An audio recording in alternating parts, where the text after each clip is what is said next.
for joining us for a Wednesday press conference. I'm Steve Fishback with the Charlotte-Mecklenburg Police Department Public Affairs Office. And today, we're going to go back to our quarterly crime briefing that we provided about 2 weeks ago.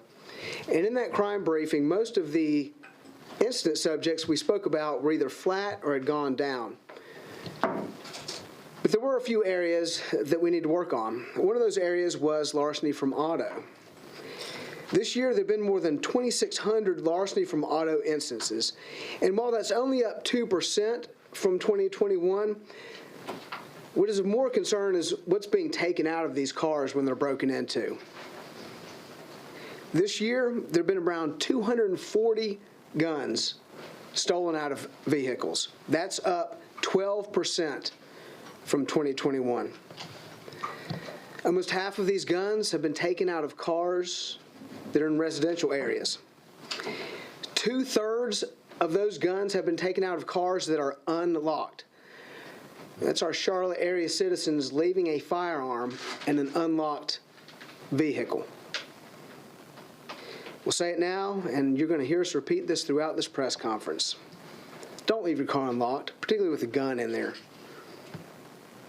It's a bad idea, in general, to leave a firearm in a car at any time. Where are these guns ending up? In a lot of cases, we don't know until we later seize that firearm. Many of these larcenies from auto are being done by career criminals, people who have been in and out of the criminal justice system over and over. Recently, our Central Division had some success in an undercover operation, trying some new tactics and techniques to locate and take a priority offender off the streets, a repeat offender.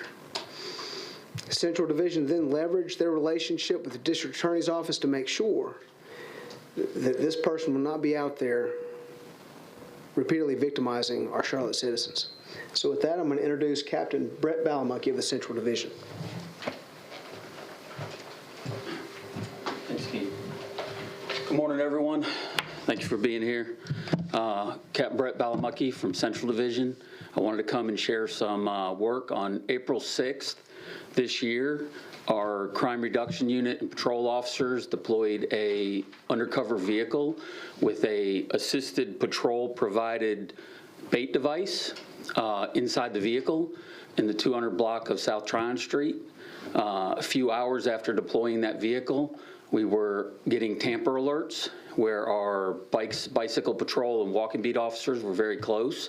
They responded to the alert. As they were getting the alerts, we are getting fed live information of video and pictures of the suspect that entered the car and took the device. As they come up to the area where the subject is showing a location at, they see Mr. Dennis Rand, who they're very familiar with as a repeat offender. He is in possession of our device where he has just stolen it out of the vehicle, and they take him into custody. Fantastic, quick response, great work by him or by them. Mr. Rand has been arrested 11 times since June of 2019. 7 of those are very specific to larceny from auto cases, including one firearm by convicted felon case. So he is someone that has been a repeat offender for us.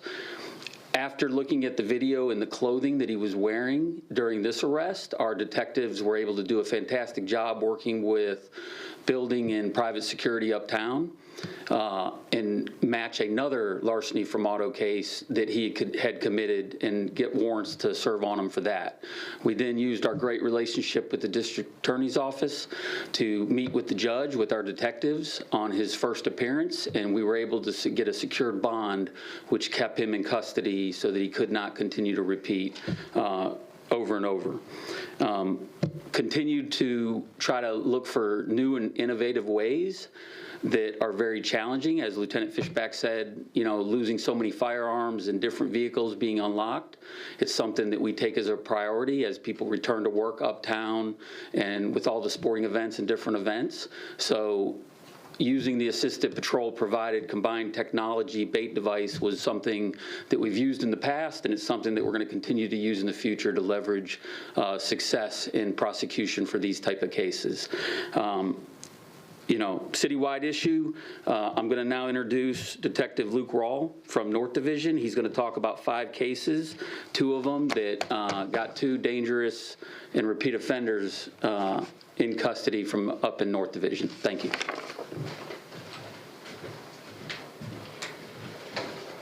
Thank you, Captain. I'm Detective Luke Rawl from our CMPD North Division. Currently work on auto crimes. Obviously, that's why we're here today. Back on March 26th and 28th, North Division responded to several vehicle break-ins along the Eastfield Road corridor, borders Huntersville. A total of 10 vehicles were entered, all of which were unlocked. 2 firearms were taken during those incidents. One of the victims had surveillance cameras from the residence, captured 2 suspects. Another victim had also had their vehicle entered and credit cards taken. Those credit cards were subsequently used at several locations. Surveillance was obtained from those locations, and with the quick work from our officers in North Division and detectives, we identified both of those subjects. The North Division Crime Reduction Team located Mr. Thomas Lindsay on March 31st and, arrested him. A search warrant was conducted at his residence, which uncovered another firearm and multiple pieces of stolen property. The second subject was arrested by our crime gun suppression team on April 8th. A total of 49 warrants were served on both of those individuals. The first one being Thomas Lindsay, who is a repeat offender. The second, Robert Liddell, who is also a repeat offender. Both were charged with several counts of vehicle break-in, larceny, financial card theft and fraud, and possession of a firearm by a convicted felon. This showcases great work by the detectives, officers, to get these guys back behind bars. At this time, Mr. Lindsay is still in custody. Mr. Liddell was released on 4/12, so he spent roughly 3 days in jail. And I'll turn it back over to Lieutenant Fishbeck.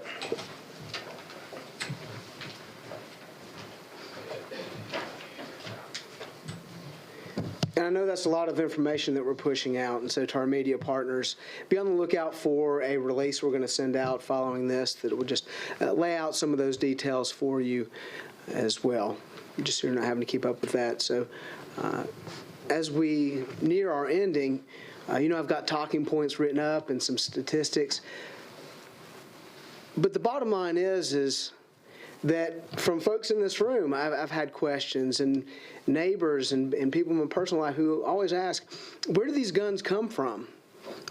Juvenile crime, crime at the schools, repeat shootings, convicted felons with guns. They always ask, hey, Steve, where do these folks get these guns? We're telling you where they're getting these guns. And speaking to the community, they're getting them out of your car and your car. They're getting these guns out of your cars, and then they're committing violent crimes with these guns. So we're asking for the community's help. Do something as simple as securing your own firearms. That's what we're coming here to talk to you about today. And with that, we'll open it up to questions at this time. Is it frustrating to say the same message over and over, and it seems like nothing ever gets done? Hey, I'm tired of coming to this podium and talking about the same issue when we know there's a whole host of other issues, but when this issue is that crime that basically enables these folks to get the guns to commit these other crimes, we have to keep coming back here and talking about this. Because this is, in my opinion, a very simple, easy fix.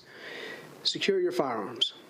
Don't let those firearms get in the wrong person's hand to enable them to commit those violent acts. Can you tell us more about this bait device that was used and how that kind of works to lure in criminals committing these types of crimes? Sure. I'm going to bring up Captain Balamucky to address that question. Captain? Thank you. Hey, thank you for asking that question. If you've been around a few years, we used the same technology a few years ago when the epicenter was in its roaring days, because we were seeing so many larcenies and thefts surrounded about nightclubs and people going to the bathroom and their purses being stolen. So we use this device or these devices to specifically target that type of action in crime activity, and we just continue to use it. It's just something that's an extra tool for us because it can be in any type of different electronic devices. So it can be concealed into different type of devices that allow us to not only get live feeds that it's been stolen, but also feed us video and pictures as it's being stolen. So immediately as it's being stolen, our bike officers were looking at a picture and a video of the guy who was in the car stealing it. I mean, and that's instant technology that leads to successful captures. And then also it's going to help on the prosecution side. You know, when we get to go to court and the district attorney's office is looking at, you know, is this winnable case and where are we at? Now we've got video showing him inside the vehicle stealing the device. And it's hard to later say that it's somebody gave it to him or it's a misidentification. It's just, it really strengthens our cases with our partners to be able to try to deter this kind of activity. What does one of these kind of look like? They can look like a tablet, a cell phone. You know, sometimes they're concealed in other devices that aren't even an electronic device. And it really just allows us to have that live GPS track.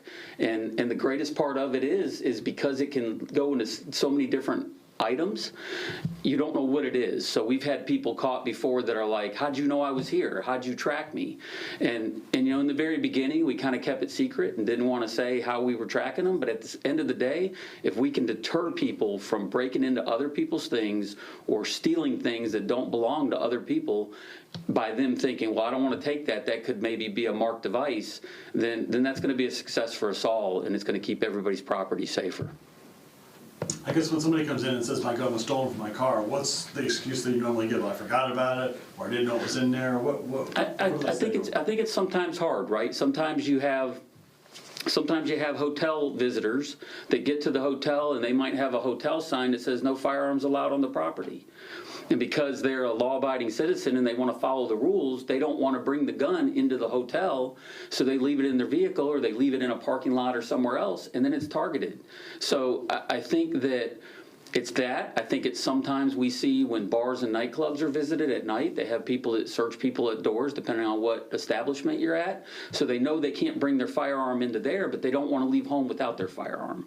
So unfortunately, it's not a secret that criminals know this, and they specifically target those type of vehicles and those parking areas. And that's something that, you know, our officers have been very diligent at being active around those type of parking areas. A lot of the clubs and nightclubs and venues hire off-duty or have private security partners that allow them to keep track of who's coming and going. But the biggest thing is sometimes it's really just them trying to pre-plan. Like sometimes, like you said, it could be you get somewhere and realize, oh man, I got to run into the bank and I can't take my gun with me, and so they leave it, and they're not pre-planning where they're going to stop throughout the day to kind of pre-plan what they're going to do about securing their firearm.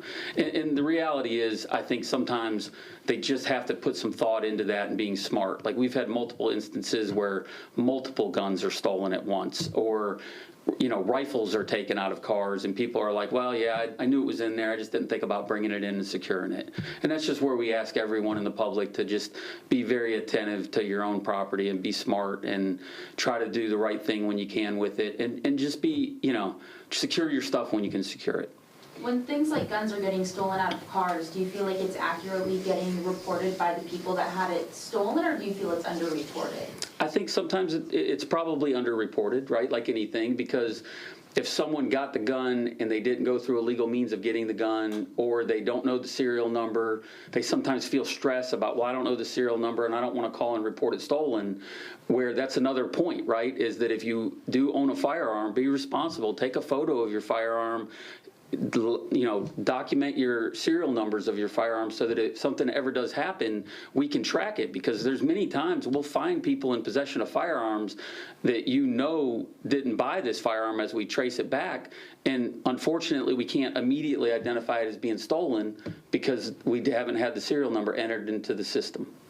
Are there any consequences to the gun owner, like perhaps mandatory safety training class about gun ownership? Yeah, there is not. You know, that's just something that's really, it's an individual responsibility right now. And as a community, it's important that we discuss this, because sometimes someone may not hear this and someone may not be thinking about it. But if you know you've got a relative that arms themselves for protection and has a firearm on them most of the time, maybe it's worth a talk about, hey, what do you do with your gun when you're not in your car, and how do you do, you know, where do you put it and how do you safely do it? But as of now, there is no there's no mandatory. Sometimes drunk drivers, they have to go to class afterwards. Seems like with the frequency, there should be some kind of initiative thought out maybe to send them to gun safety class. Yeah, and I think the challenge with that is that usually it's inside their own property, locked, unlocked, but it's in their secured item, right? Their secured property.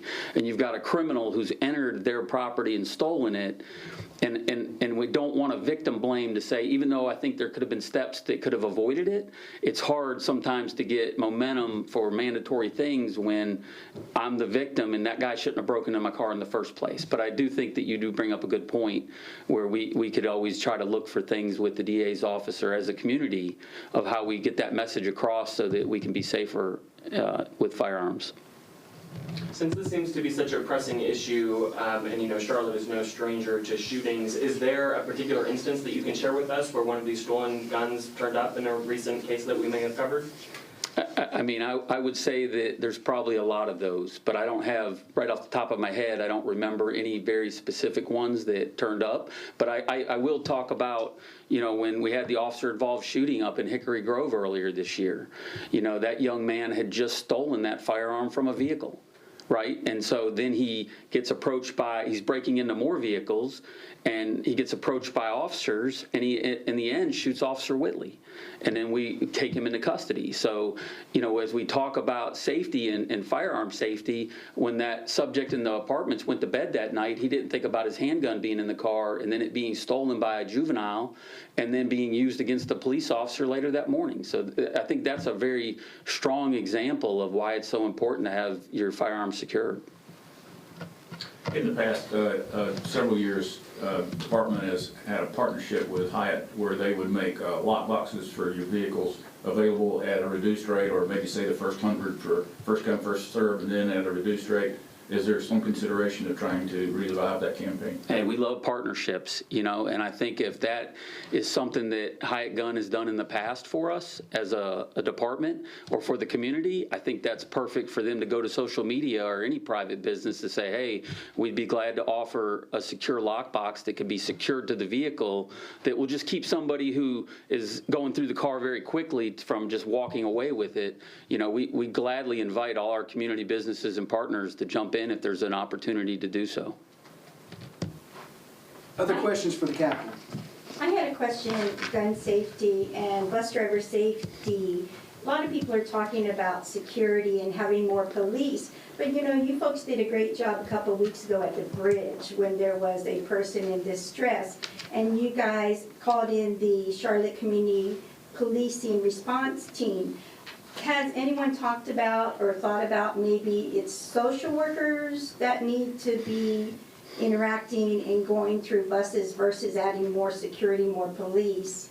Because if people are having a hard time with fares, probably they don't have money, and when they get arrested, there's those other costs, and then you've got a record and everything. But has anyone brought up the point of maybe the community policing response team versus more security or police on buses? Hey, I think that's a great idea. I think anytime that you have resources that can take away from putting a law enforcement officer onto a bus for safety, you know, one of the biggest challenges we see uptown is mental health issues, people in crisis, you know, people that have addiction issues or other mental health issues that then lead to criminal activity.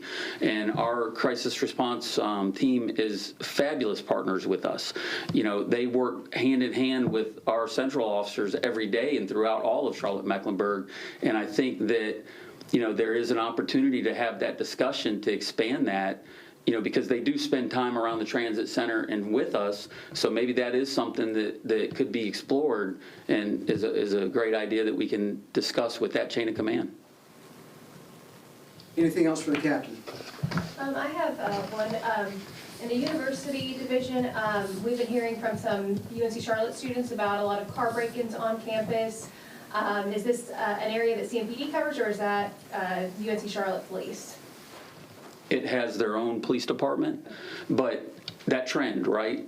Parking areas that have multiple people that park in the same parking lots, parking decks, different places that if I see you or I see you or I see you walking through the parking lot, I don't know if you belong or don't belong, so it doesn't raise any flags to notify anybody that there's somebody suspicious in the parking lot. And that's one of the reasons that type of stuff is challenging. Thank you.